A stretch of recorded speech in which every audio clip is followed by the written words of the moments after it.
السلام عليكم ورحمة الله وبركاته. الحمد لله نحمده ونستعينه ونستغفره ونعوذ بالله من شرور أنفسنا من يهده الله فلا مضل له ومن يضلل فلا هادي له ونشهد أن لا إله إلا الله وحده لا شريك له ونشهد أن سيدنا ومولانا محمدا عبده ورسوله.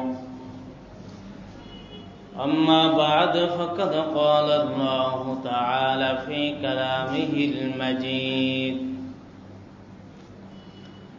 إن الله وملائكته يصلون على النبي يا أيها الذين آمنوا صلوا عليه وسلموا تسليما. صلى الله على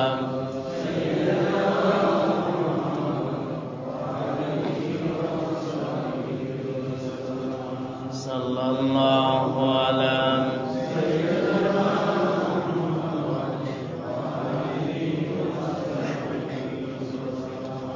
بلغ العلا بكماله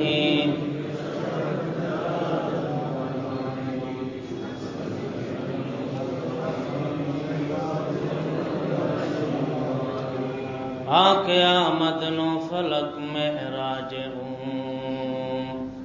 انبیاء اولیاء محتاج بلغ العلا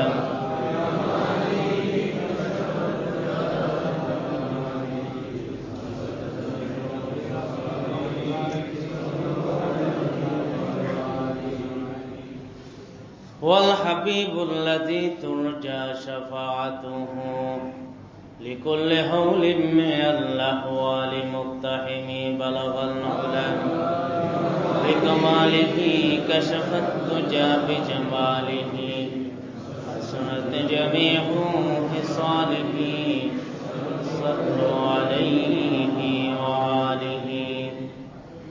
بسم الله الرحمن الرحيم.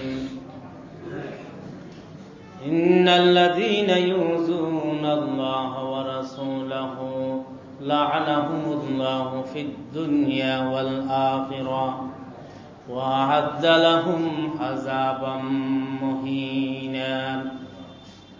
সম্মানিত মুসল্লিয়ান کرام, মহান রব্বুল আলামিন আমাদেরকে আজকের জুমায় হাজির হওয়ার তৌফিক দিয়েছেন, শুকর আদায় করি আলহামদুলিল্লাহ।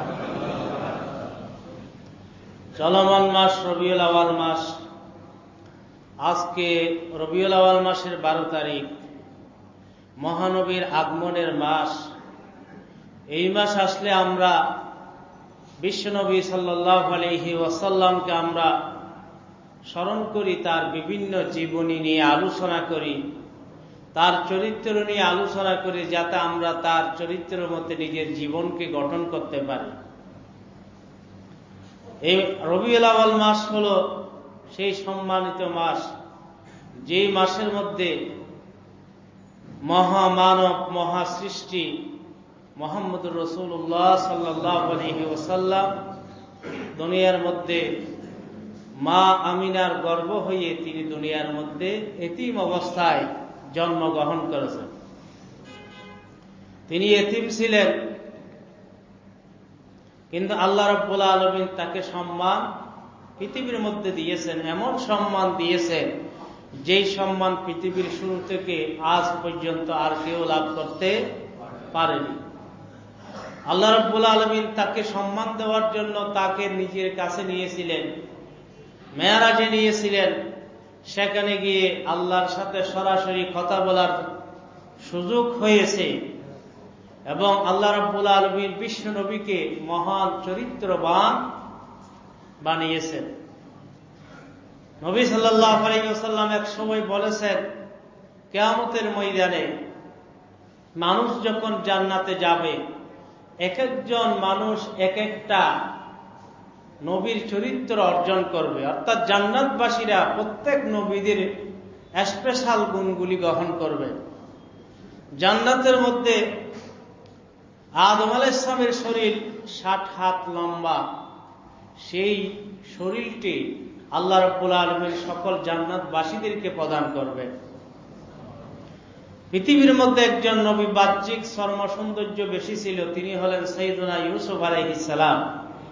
ইউসুফ আলাইহিস সালামের মতো সমস্ত জান্নাতবাসীদেরকে সৌন্দর্য প্রদান করা হবে। একজন নবীর কণ্ঠ সুললিত, খুবই সুন্দর ছিল, হযরত দাউদ আলাইহিস সালাম। সেই দাউদ আলাইহিস সালামের কণ্ঠ আল্লাহ রাব্বুল আলামিন সমস্ত জান্নাতবাসীদেরকে প্রদান করবেন। সাহাবায়ে কেরাম জিজ্ঞেস করলেন, হে আল্লাহর রাসূল, এক এক নবীদের এক একটি গুণ আমরা জান্নাতের মধ্যে পাব, কিন্তু আপনার কি গুণটি আমরা সেখানে পাব? সমস্ত জান্নাতবাসীরা পাবে। সেই কথা বলার পর তিনি বলেছেন, মহান রব্বুল আলামিন সমস্ত জান্নাতবাসীদেরকে একটা আমার স্পেশাল গুণ দিবেন, সেটা হলো চরিত্রের গুণ। সুবহানাল্লাহ। কারণ আমাদের নবী সাল্লাল্লাহু আলাইহি ওয়াসাল্লাম তিনি ছিলেন মহান চরিত্রের অধিকারী। আল্লাহ রাব্বুল আলামিন তাকে সেরা চরিত্রবান হিসেবে ঘোষণা করেছেন। সূরা কলমের মধ্যে মহান রব্বুল আলামিন ইরশাদ করেন, আল্লাহ রাব্বুল আলামিন কোরআনের মধ্যে ইরশাদ করে বলেন, ইন্নাকা লাআলা খুলুকিন আযীম। আল্লাহ রাব্বুল আলামিন বলেন, হে আমার প্রিয় হাবিব, আপনি হলেন মহান চরিত্রের অধিকারী। আল্লাহ রাব্বুল আলামিন আপনাকে মহান চরিত্রের অধিকারী বানিয়েছেন, সেই কারণে আল্লাহ পাক আপনার সেই গুণকে পছন্দ করলেন। তাই বিশ্বনবী বললেন, কিয়ামতের ময়দানে মানুষ যখন জান্নাতের মধ্যে যাবে, সমস্ত নবীদের থেকে এক একটা গুণ নেবে। হযরত ঈসা আলাইহিস সালাম আসমানে ওঠার সময় তার বয়স ছিল 33 বছর। ওই 33 বছরের বয়সটি আল্লাহ পাক সমস্ত জান্নাতবাসীদেরকে প্রদান করবেন। যত বয়স্ক বৃদ্ধ হয়ে আপনি মৃত্যুবরণ করুন, জান্নাতে যাওয়ার পর আপনার বয়স হয়ে যাবে 33 বছরের যুবক যুবতী। আল্লাহর প্রিয় হাবিব বলেন, আল্লাহ রাব্বুল আলামিন আমাকে একটা সেরা মহান স্পেশাল গুণ প্রদান করেছেন, সেটা হলো চরিত্রের গুণ। আদম থেকে আমি পর্যন্ত যারা জান্নাতে যাবে সকলকে আল্লাহ পাক আমি নবীর চরিত্রবান করবেন। সুবহানাল্লাহ। এটা আল্লাহ প্রিয় হাবিবের সম্মান। কোরআন শরীফ আল্লাহ পাক সেই কারণে সূরা আলম নাসরের মধ্যে ইরশাদ করেন, ওয়ারাফা'না লাকা যিকরাক, নবী আপনার মর্যাদাকে উঁচু করলাম, সম্মানিত করলাম। আল্লাহ রাব্বুল আলামিন বিশ্ব নবীর মর্যাদাকে সম্মান দিয়েছেন। তার জন্মের পূর্ব থেকে তিনি আলোচিত হয়ে আসছেন। বরং আদম আলাইহিস সালামের পূর্বে জিন ফেরেশতাদের মাধ্যমে তার আলোচনা চলছিল। আদম আসার পরে সেখানে তার আলোচনা হয়েছে। আলেম আল ওয়াহের মধ্যে আল্লাহ রাব্বুল আলামিন যখন সমস্ত রূপদেরকে একত্রিত করলেন, সেই সময় আল্লাহ পাক নবীর কথা বললেন, সমস্ত নবীদের থেকে অঙ্গীকার নিলেন, শেষ নবী যখন আসবে তোমরা তার উপর ঈমান আনবে কিনা। সকলে স্বীকার করেছে, অবশ্যই আল্লাহ পাক অঙ্গীকার নিয়েছেন, লা তুমিনুন্না বিহি ওয়া লা তানসুরান্নাহু, শেষ নবী যখন আসবে তোমরা তার উপর ঈমান আনবে, তাকে সাহায্য করবে। সেই কারণে আল্লাহ রাব্বুল আলামিন তার কথা প্রত্যেক নবী রাসূলদের মুখে মুখে দিয়েছেন। প্রত্যেক নবী রাসূল তাদের উম্মতকে বলেছেন, আল্লাহ পাক যে সমস্ত নবীদেরকে কিতাব প্রদান করেছেন, প্রত্যেকটি কিতাবের মধ্যে শেষ নবীর আলোচনা এসেছে। সুবহানাল্লাহ। সুহুফ ইব্রাহিম ও মূসা, ইব্রাহিম আলাইহিস সালামের ছোট সহিফার মধ্যে বিশ্ব নবীর আলোচনা ছিল। সুহুফে আদম আলাইহিস সালামের আসমানি কিতাবের মধ্যে নবীর আলোচনা ছিল। সুহুফে ইদ্রিস, সুহুফে শীস, আল্লাহ 104টি কিতাব অবতীর্ণ করেছেন। আদম আলাইহিস সালামের উপর 10টি কিতাব অবতীর্ণ করেছেন। হযরত ইদ্রিস আলাইহিস সালামের উপর 30টি কিতাব অবতীর্ণ করেছেন। হযরত শীস আলাইহিস সালামের উপর 50টি কিতাব ছোট্ট ছোট্ট সহিফা অবতীর্ণ করেছেন। হযরত ইব্রাহিম আলাইহিস সালামের উপর 10টি কিতাব অবতীর্ণ করেছেন, মোট 100টি, এবং বড় বড় 4টি কিতাব। কোরআন আমাদের নবীর উপর, তাওরাত মূসা আলাইহিস সালামের উপর, জাবুর দাউদ আলাইহিস সালামের উপর, ইনজিল হযরত ঈসা আলাইহিস সালামের উপর। এই 4টি কিতাবের প্রত্যেকটি কিতাবে বিশ্বনবী সাল্লাল্লাহু আলাইহি ওয়াসাল্লামের আলোচনা বিদ্যমান। সুবহানাল্লাহ। তাই সেই কারণে কাফিররাও জানতো শেষ নবী কে হবে না হবে। ইহুদি খ্রিস্টান তারা আমাদের নবীকে কেমন চিনতেন, নিজের ছেলের চেয়েও বেশি চিনতেন। সুবহানাল্লাহ। কোরআন শরীফে আল্লাহ রাব্বুল আলামিন আমাদের নবীকে ইহুদিরা কেমন ভাবে চিনতেন, জানতেন, সে ব্যাপারে বর্ণনা দিয়ে আল্লাহ রাব্বুল আলামিন বলেছেন, ইয়ারিফুনাহু কামা ইয়ারিফুনা আবনাহুম।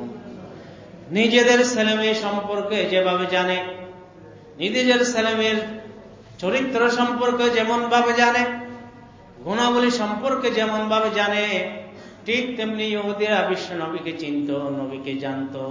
কারণ তাওরাতের মধ্যে আল্লাহ রাব্বুল আলামিন তার বর্ণনা স্পষ্ট করে প্রদান করেছেন।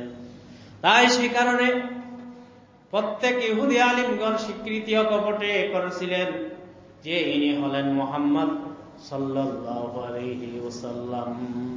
দুজন খ্রিস্টান নবী আলাইহিস সালামের কাছে এসেছে, আসার পরে জিজ্ঞেস করলেন, তাওরাতের মধ্যে যে 10টি বিষয়ে আল্লাহ পাক নির্দেশ দিয়েছেন সেগুলি আমাদেরকে বলুন।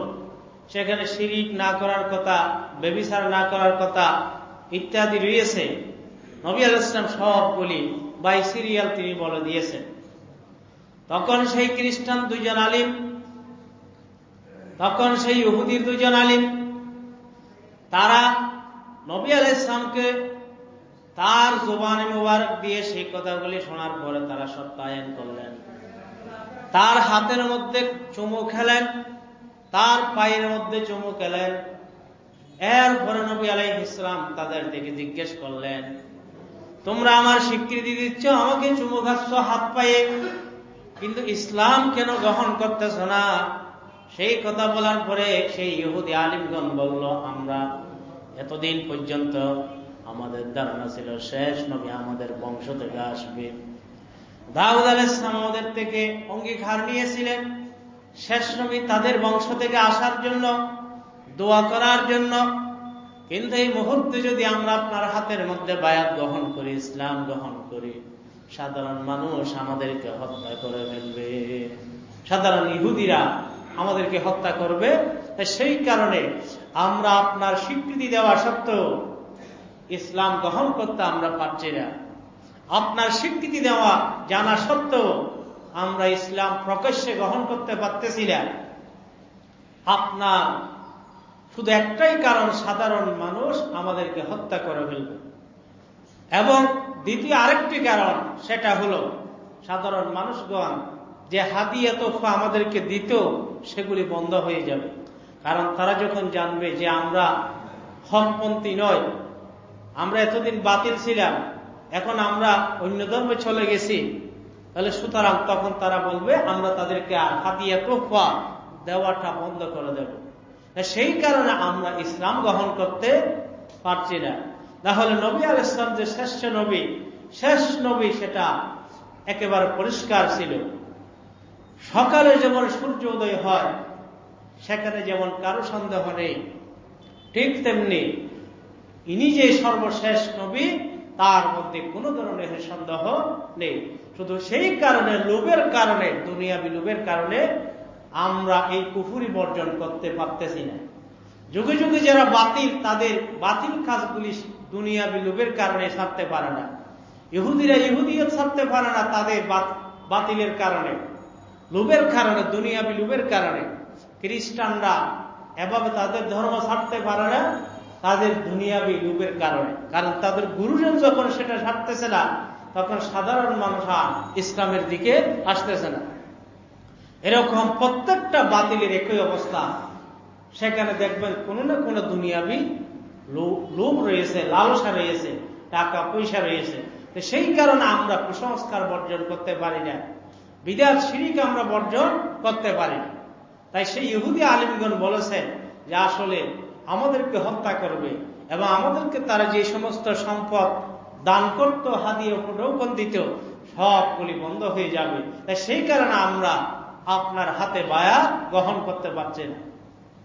তাই স্বীকার করুক না করুক, প্রত্যেকের কাছে এটাই স্পষ্ট, সর্বযুগে সেরা মহামানব চরিত্রবান হলেন বিশ্বনবী মুহাম্মদুর রাসূলুল্লাহ সাল্লাল্লাহু আলাইহি ওয়াসাল্লাম। আল্লাহর পরে তারই মর্যাদা, পৃথিবীর মধ্যে আর কারো মর্যাদা নেই। আল্লাহ রাব্বুল আলামিনের মর্যাদা, এরপরে হলো বিশ্বনবী সাল্লাল্লাহু আলাইহি ওয়াসাল্লামের মর্যাদা, এরপরে অন্য নবী রাসূলদের মর্যাদা, এরপরে সাহাবায়ে কেরামদের মর্যাদা। তাই অন্য ধর্মের মানুষদেরও আমাদের ধর্ম গ্রহণ না করলেও তারা জানে যে মুহাম্মদের ধর্ম সত্য। তাই যত গবেষক রিসার্চ করেছে কোরআন নিয়ে, হাদিস নিয়ে, তারা স্বীকার করতে বাধ্য হয়েছে যে এই কোরআন 1400 বছর হয়ে গেল আজ, সেখানে কোনো বিন্দু মাত্র পরিবর্তন হয়নি, সংশোধন হয়নি, সংযোজন বিয়োজনের প্রয়োজন হয়নি। কিয়ামত পর্যন্তের জন্য আল্লাহ রাব্বুল আলামিন এই কোরআনকে চিরন্তন মুজিজা হিসাবে সাব্যস্ত করেছে। সুবহানাল্লাহ। আল্লাহ রাব্বুল আলামিন বিশ্বনবীকে মডেল বানিয়েছেন সারা বিশ্বের সকলের জন্য। মুসলমান যেমন আমাদের নবীর অনুসরণ করলে শান্তি পায়, ঠিক তেমনি সারা বিশ্বের যত মুসলিম আছে তারাও যদি আমাদের নবীর চরিত্রের অনুসরণ করে তাদের জন্য শান্তি রয়েছে। ইসলামের মধ্যে কোনো ত্রুটি নেই। হ্যাঁ, মুসলমানের মধ্যে ত্রুটি আছে। আমরা ইসলামকে যথাযথ পরিপূর্ণভাবে আমরা পালন করতেছি না। কেউ 10%, কেউ 20% পালন করতেছি, কেউ 30, 40, 50, 60, 70 এভাবে আমরা ইসলামকে পালন করতেছি। শতভাগ ইসলাম যদি আমরা, বরং 70% ইসলাম যদি আমরা পালন করি, সারা বিশ্বের মুসলমানের মধ্যে অটু শান্তি চলে আসবে এবং অমুসলিমরাও শান্তি পেয়ে যাবে। এখন ইসলামের কথা দেখলে, ইসলামের বাণী শুনলে অমুসলিম ইসলাম গ্রহণ করতে চায়, কিন্তু মুসলমানের চরিত্র দেখলে ইসলাম থেকে দূরে যেতে চায়। কারণ আমাদের মধ্যে পরিপূর্ণ ইসলাম, আমাদের মধ্যে অনুসরণ নেই। তাই ত্রুটি রয়েছে আমরা মুসলমানের মধ্যে। ইসলামের মধ্যে কোনো ত্রুটি নেই। আজকে ফ্রান্সের প্রেসিডেন্ট ম্যাক্রন, সে ইসলামের ত্রুটি আছে বলে একটা বিশ্বের মধ্যে একটা বোমা ফাটিয়ে দিল এবং সেখানে শার্লি এবদো পত্রিকার মধ্যে, এই সাপ্তাহিক পত্রিকায় মহানবী সাল্লাল্লাহু আলাইহি ওয়াসাল্লামের ব্যঙ্গচিত্র প্রকাশ করলো। একটা সাদা সেখানে পাগড়ি দিল এবং একটা তসবিহ দিল, ক্রন্দন অবস্থার মধ্যে একটা এভাবে ব্যঙ্গচিত্র এই শার্লি এবদো সাপ্তাহিক পত্রিকার মধ্যে প্রকাশ করেছে। যার কারণে সেটা, অথচ একটা কার্টুন অথবা একটা ব্যঙ্গচিত্র প্রকাশ করার জন্য তার প্রথমে ছবি দেখতে হবে, কিন্তু বিশ্বনবী সাল্লাল্লাহু আলাইহি ওয়াসাল্লামের ছবি নেই। কারণ নবী আলাইহিস সালাম ছবি তোলা পছন্দ করতেন না। আর বর্তমান যুগের মতো আধুনিক তো ডিজিটাল ছবি ছিল না, কিন্তু সেখানে তো সেই সময় যেটা ছবি ছিল সেটা হলো মূর্তির ছবি। কোন একটা পাথরে কি করা হতো, একজন মানুষের আকৃতি অঙ্কন করা হতো। তো মূর্তি তো শিরক। তাই সেই কারণে নবীর কোনো ছবি নেই, সাহাবায়ে কেরামের কোনো ছবি নেই। হয়তো আজকের মতো যদি ডিজিটাল ছবি থাকতো, ক্যামেরার ছবি থাকতো, তখন হয়তো পাওয়া যেত, কিন্তু মূর্তির ছবি সম্পূর্ণ ইসলামের মধ্যে হারাম। ডিজিটাল ক্যামেরার ছবির মধ্যে আলিমদের মতানৈক্য আছে, কিন্তু মূর্তির ছবির মধ্যে পৃথিবীর কোন মুসলমানের মতানৈক্য নেই। এটা সম্পূর্ণভাবে হারাম।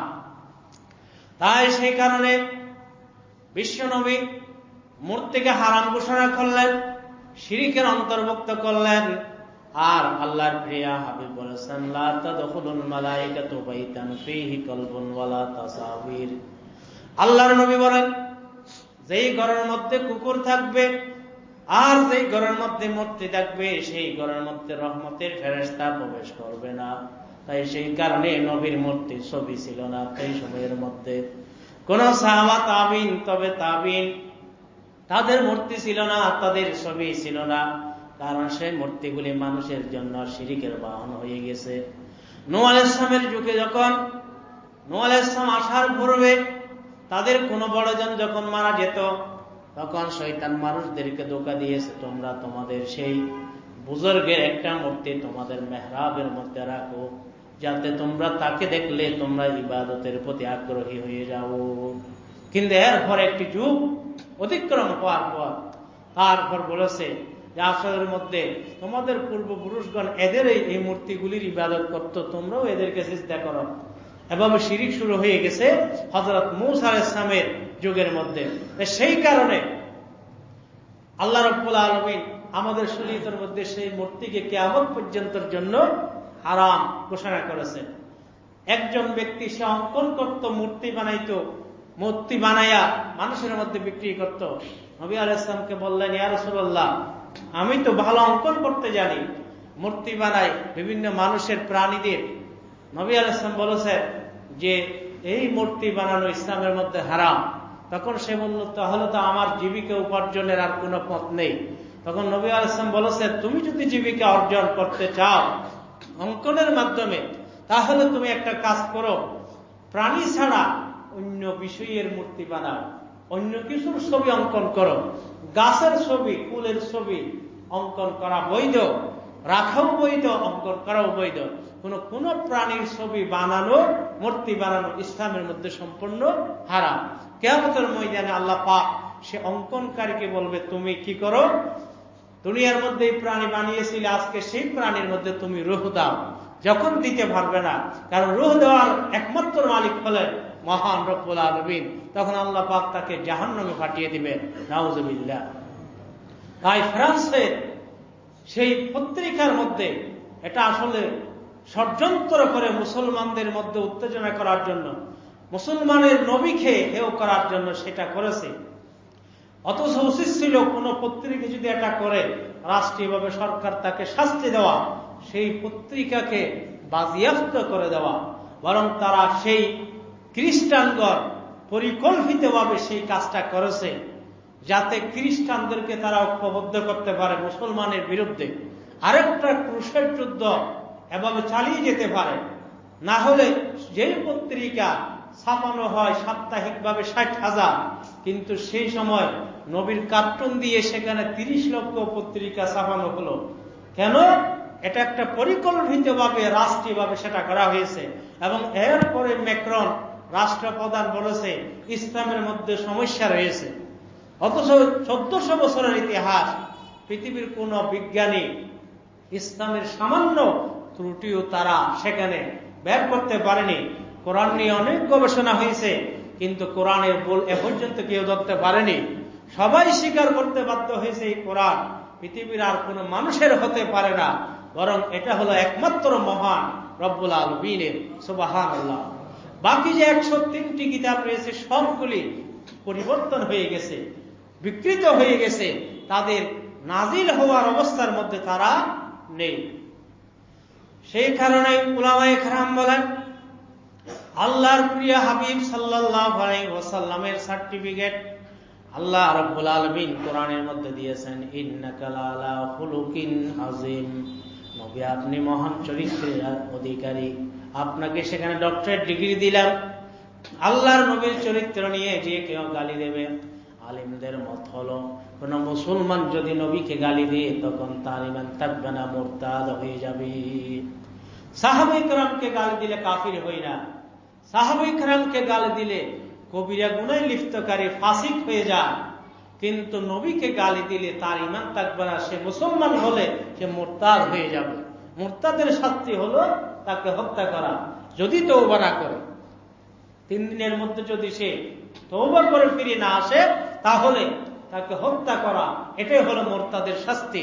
আর মহিলা হলে তাকে আমৃত্যু কারাদণ্ড দেওয়া, এটাই হলো মুরতাদদের শাস্তি।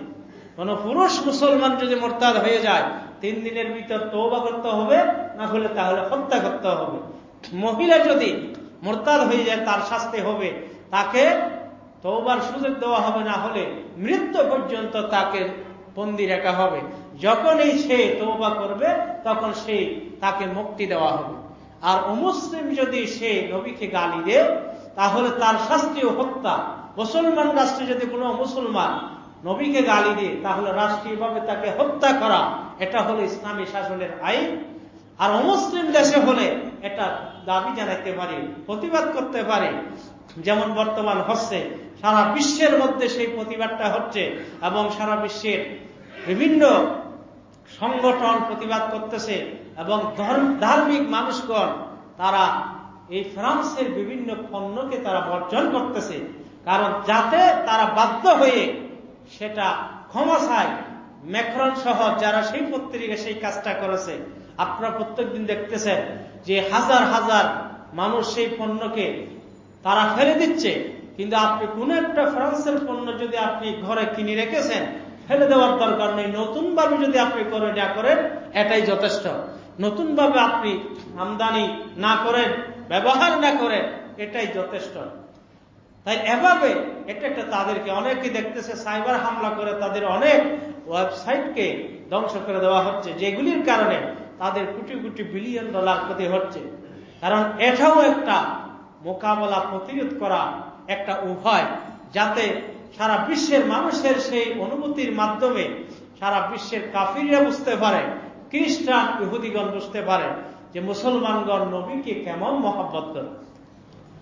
আল্লাহর প্রিয় হাবিব বলেছেন, লা ইউমিনু আহাদুকুম হাত্তা আকুনা হাব্বা ইলাইহি মিন ওয়ালিদিহি ওয়া ওয়ালাদিহি ওয়ান নাসি আজমাইন। বিশ্বনবী বলেছেন, তোমাদের মধ্যে ততক্ষণ পর্যন্ত মুমিন হতে পারবে না যতক্ষণ পর্যন্ত তোমার জানের চেয়ে, তোমার সন্তানের চেয়ে, তোমার পিতার চেয়ে আমায় নবীর মহব্বত তোমার অন্তরের মধ্যে বেশি না হয়। উমর বললেন, হে আল্লাহর রাসূল, আমার পিতার চেয়ে আপনি আমার কাছে অধিক প্রিয়, আমার সন্তানের চেয়ে আপনি আমার কাছে অধিক প্রিয়, কিন্তু আমার জানের চেয়ে কিভাবে প্রিয় সেটা আমার বোঝা আসেনি। তখন আল্লাহর নবী বলেন, তোমার জান যদি কোন একটা বিষয়ের তামান্না পেশ করে আর সেখানে আমি নবী যদি বিরোধ থাকে, আমি নবীর যদি নিষেধ থাকে, তুমি কোনটা প্রাধান্য দিবে? আমি নবীর নিষেধকে প্রাধান্য দিবে নাকি তোমার হাহেসকে তুমি প্রাধান্য দিবে? যদি তুমি তোমার হাহেসকে প্রাধান্য দাও নবীর নিষেধ জানা সত্ত্বেও, তখন তুমি পরিপূর্ণ মুমিন হতে পারবে না। কিন্তু আমি নবীর নিষেধকে তুমি প্রাধান্য দিয়ে তোমার আত্মার হাহেসকে যদি তুমি দলিশাত করে দাও, তখন বুঝতে হবে ফান্তা মুমিন, তুমি পরিপূর্ণ ঈমানদার। সুবহানাল্লাহ, লা ইলাহা ইল্লাল্লাহ, লা ইলাহা ইল্লাল্লাহ, লা ইলাহা ইল্লাল্লাহ, মুহাম্মাদুর রাসূলুল্লাহ সাল্লাল্লাহু আলাইহি ওয়াসাল্লাম। নবীর যুগের মধ্যে একজন অন্ধ সাহাবী ছিলেন। সেই অন্ধ সাহাবীর একজন দাসী ছিলেন। ওই দাসী থেকে দুজন সন্তান জন্মগ্রহণ করেছে, যাকে উম্মে ওয়ালাদ বলা হয়। সে নবীকে প্রতিদিন গালি দিত। সে অমুসলিম ছিল, নবীকে গালি দিত। মদিনার মধ্যে সে বসবাস করত। সে অন্ধ ব্যক্তি রাতের মধ্যে একদিন যখন সে নবীকে গালি দিল, তখন তার সেই দাসীর পেটের মধ্যে ছুরিকাঘাত করে তাকে হত্যা করেছে, রাস্তার মধ্যে ফেলে দিল। সকালে যখন নবী আলাইহিস সালাম সাহাবাদের মাধ্যমে জানতে পারলেন একজন মহিলা নিহত অবস্থার মধ্যে রাস্তায় পড়ে আছে, তখন ওই মহিলাকে নবীর দরবারে হাজির করা হলো মৃত অবস্থায়। তখন আল্লাহর প্রিয় হাবিব অত্র এলাকার আশেপাশে যারা আছে সবাইকে ডাকলেন এবং সকলকে একত্রিত করে বললেন, এই মহিলার হত্যাকারীকে, সে যদিও অমুসলিম তারপরও তাকে হত্যা করা যাবে না। আমার এই রাষ্ট্রের মধ্যে কোন মুসলিম নিরপরাধকে যদি কোনো মুসলমান হত্যা করে, আমি সে মুসলমানকেও হত্যার নির্দেশ দিয়ে দিব। তোমরা কেউ যদি দেখে থাকো, তোমরা বলো এই মহিলাকে কে হত্যা করেছে। তখন সে অন্ধ ব্যক্তি বয়ে বয়ে দাঁড়িয়ে আল্লাহর নবীর সামনে হাজির হয়ে গেলেন এবং বললেন, হে আল্লাহর রাসূল, এই মহিলাকে আমি হত্যা করলাম। নবী আলাইহিস সালাম বললেন, হে অন্ধ, কিভাবে হত্যা করেছো? তখন সে বলল, প্রতি রাত সে আপনাকে গালি দিয়ে, এই রাতের মধ্যে যখন সে আপনাকে গালি দিল, তখন আমি একটি ছুরি নিয়ে তার পেটের মধ্যে আঘাত করলাম। আমি যদিও না দেখি, কিন্তু তার অনুভব করলাম সে কোথায় আছে, আঘাত করে তাকে হত্যা করলাম। তখন আল্লাহর প্রিয় হাবিব সাল্লাল্লাহু আলাইহি ওয়াসাল্লাম বললেন, যদি আমি নবীকে গালি দেওয়ার কারণে তাকে হত্যা করেছো, তাহলে তোমার কেসাস মাফ করে দিলাম, তোমার কোনো কেসাস হবে না। সুবহানাল্লাহ। যারা নবীকে গালি দেয় তাদের কোনো বিচার নেই, সরকার তাদেরকে শাস্তি দেওয়া, কিন্তু কোন নাগরিক যদি অতি উৎসাহী হয়ে তাকে হত্যা করে, কিন্তু ইসলামী আইনের মধ্যে সেটা প্রমাণিত হলে নবীকে গালি দিয়েছে, তাহলে তার কোনো ইসলামী বিচার নাই, যে হত্যাকারী তার কোনো শাস্তি নেই। সুবহানাল্লাহ। কারণ এটা এত বড় মারাত্মক একটা অপরাধ। কারণ বিশ্বনবী সাল্লাল্লাহু আলাইহি ওয়াসাল্লামের কোন মক্কার কাফিররা পর্যন্ত সেটা কি করতে পারেনি, নবী আলাইহিস সালামের মধ্যে কালিমা লাগাইতে পারেন। একজন ইহুদি নবীর সামনে গেলেন, বিচার দিলেন, হে আল্লাহর রাসূল, আপনার আবু বকর আমাকে থাপ্পড় দিল, আমার শরীরের মধ্যে আঘাত করলো। সেই কথা বলার পরে আল্লাহর নবী বললেন, আবু বকর তো শান্তশিষ্ট মানুষ, সে কিভাবে তোমাকে আঘাত করলো? সে তো ভদ্র মানুষ। তখন সে বলল, সত্যি সত্যি সে আমাকে থাপ্পড় দিয়েছে, আমার চেহারার মধ্যে আঘাত করেছে। তখন আবু বকরকে ডাকলেন, আবু বকর, তুমি ইহুদির গায়ের মধ্যে কেন আঘাত করেছো?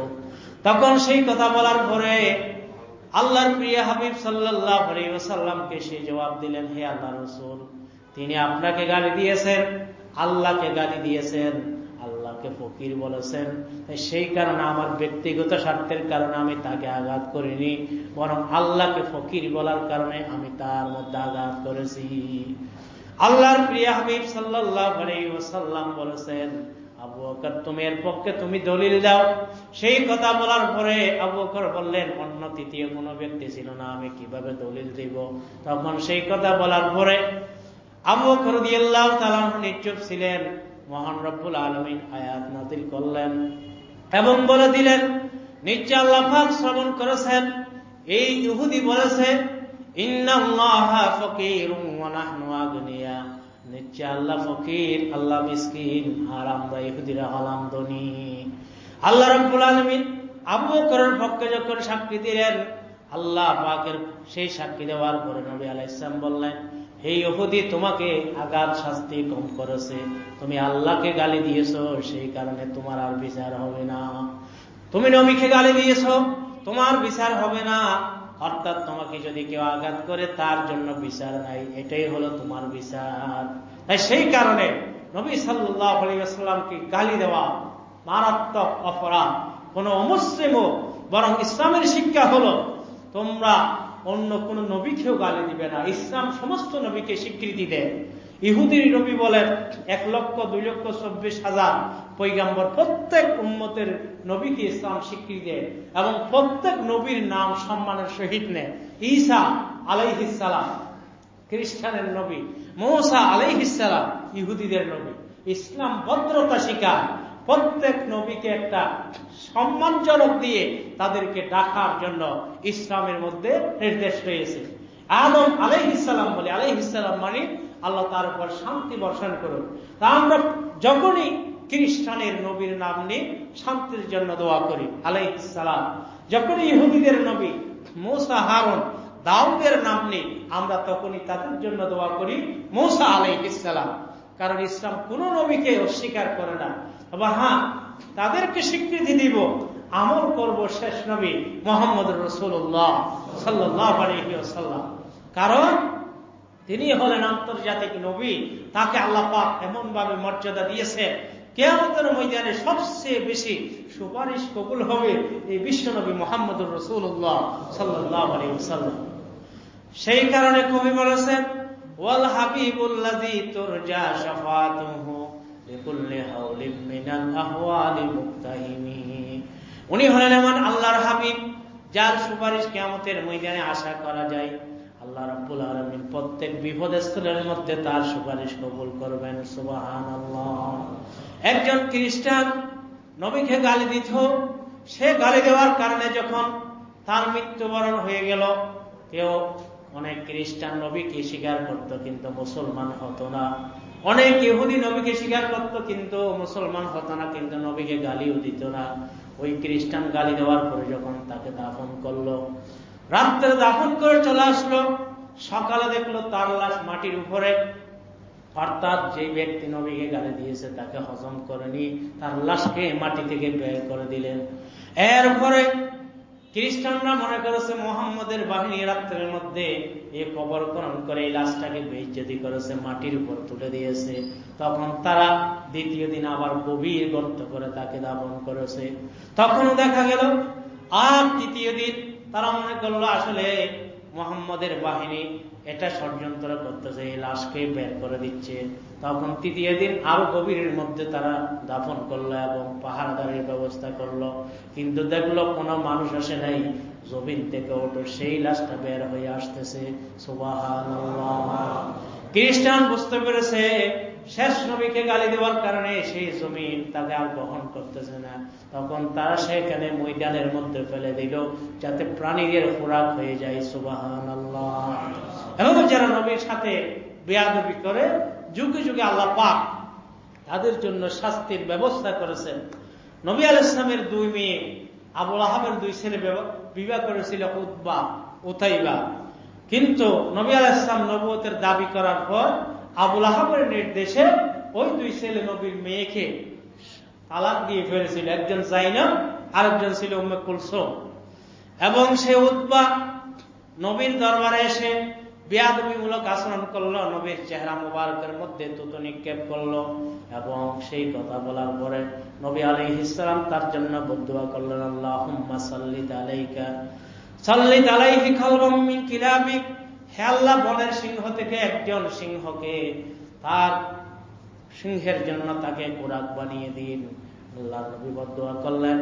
আবু লাহাব জিজ্ঞেস করলো, হে ছেলে, তোমাকে নবী কি বলেছে, মোহাম্মদ কি বলেছে? আমি মোহাম্মদকে গালিগালাজ করলাম, তার চেহারার মধ্যে আমি থুতু নিক্ষেপ করলাম, কিন্তু সে আমার জন্য একটা বদদুয়া করলো, আমাকে একটা সিংহকে ক্ষমতা দেওয়ার জন্য বদদুয়া করলো। আবু লাহাব বলল, মোহাম্মদ এ পর্যন্ত যত কথা বলেছে সবগুলি সত্য পেয়েছে, কোন কথার মধ্যে মিথ্যা হই নাই। সুতরাং একটা সফরের মধ্যে কিছুদিন পর যখন ব্যবসার জন্য গেল, সেখানে যাওয়ার কথা আবু লাহাব সেই কথা স্মরণ করলো, মোহাম্মদ তো আমার ছেলের জন্য সিংহের খোরাক বানানোর জন্য বদদুয়া করেছিল। পাশে জঙ্গল, সকলকে বলল সকলের সামানকে এক জায়গায় রাখো, উঁচু করো, সেই উঁচু স্থানের মধ্যে আমার ছেলে থাকবে, আমরা নিচে থাকবো। ঠিক আল্লাহ রাব্বুল আলামিন এক নবীর দোয়া মতে একটা সিংহ পাঠিয়ে দিল, প্রত্যেকের নাক থেকে ঘ্রাণ নিচ্ছে। তখন সে চিন্তা করতেছে, এই কাফেলার মধ্যে আল্লাহ পাক আমাকে আলহাম করেছেন, নবীর গালি প্রদানকারী উতবা রয়েছে, কিন্তু যে নবীকে গালি দিয়ে তার থেকে একটা দুর্গন্ধের ঘ্রাণ থাকবে, সেই ঘ্রাণ তো পাওয়া যাচ্ছে না। তখন সে উপরের দিকে দেখতে পেল সেখানে একজন মানুষ রয়েছে। তখন সে সেখানে উপরে উঠে ঘ্রাণ নিয়ে বুঝতে পারলো ইনি হলো নবীর গালিদাতা। তখন তার উপর হামলা করে তাকে দুনিয়া থেকে বিদায় দিয়ে দিল। সুবহানাল্লাহ। এবং যারা বেয়াদবি করে তাদের শাস্তি এভাবে হয়। মক্কা বিজয়ের সময়ের মধ্যে নবী আলাইহিস সালাম সকল মানুষদেরকে সাধারণ ক্ষমা ঘোষণা করলেন এবং বললেন, তোমাদের সকলকে আমি সাধারণ ক্ষমা ঘোষণা করলাম, কিন্তু 6 জন মানুষ এদেরকে আমি সাধারণ ঘোষণা করব না। কারণ কি? তার কারণ হলো তারা আমাকে গালি দিত, বিদেশি নায়িকে এনে আমার চরিত্র হরণ করার জন্য চেষ্টা করত। তাদের মধ্যে ইবনে খতাল, সেই ইবনে আখতাল, সে কাবা শরীফের গালাম ধরে রয়েছে। রাসূলকে সে বললাম, ইয়া রাসূলুল্লাহ, ইবনে আখতাল যে আপনাকে গালি দিত সে তো কাবার গালাম ধরে বসে আছে। নবী আলাইহিস সালাম বললেন, তাকে সেখানে হত্যা করে দাও, কারণ যারা শেষ নবীকে গালি দিবে তাদের শাস্তি এটা। তাই আল্লাহ রাব্বুল আলামিন আমাদেরকে এই নবীর মহানবীর চরিত্র মতে নিজের জীবনকে গঠন করার তৌফিক দান করুন। এবং আমরা প্রতিবাদ জানাই, এই যারা ফ্রান্সের প্রেসিডেন্ট এবং এই যে শার্লি এবদো পত্রিকা নবীর ব্যঙ্গচিত্র করেছে, সেটা যেন প্রকাশ্যে যেন তারা ক্ষমা চায়। যদি ক্ষমা না চায় তাহলে মুসলমান তাদের পণ্য বর্জন সহ যেখানে পারে যেভাবে পারে তাদের ক্ষতি করলে তারা কোনো অপরাধী হিসেবে সাব্যস্ত হবে না। আল্লাহ পাক আমাদের সকলকে তৌফিক দান করুন। একটি ঘোষণা, আমাদের উত্তর এলাকার দীর্ঘদিনের একজন মুসল্লি শাহজাহান, তিনি অসুস্থ, সেই কারণে বিশেষভাবে কমিটির পক্ষ থেকে উনি হার্টের অসুস্থ, বিশেষভাবে আপনাদের কাছে সাহায্যের আবেদন করেছেন। আমরা যারা পারি আপনাদের সকলের পরিচিত এখানে দেখবেন মতিঝর্ণার শাহজাহান সাহেব, তা আমরা ওনাকে সাহায্য করব। আরেকটি ঘোষণা হলো, প্রতি বছরে নিয়ে এই বছর ইনশাআল্লাহ বাদ মাগরিব থেকে আসা পর্যন্ত মহানবী সাল্লাল্লাহু আলাইহি ওয়াসাল্লামের জীবনী সিরাত নিয়ে আলোচনা হবে। আমরা মাগরিবের পরে এখানে মসজিদে আসার জন্য চেষ্টা করব। যারা সুন্নাত পড়ি না, দয়া করে আমরা কাতারবন্দী হয়ে সুন্নাত আদায় করি।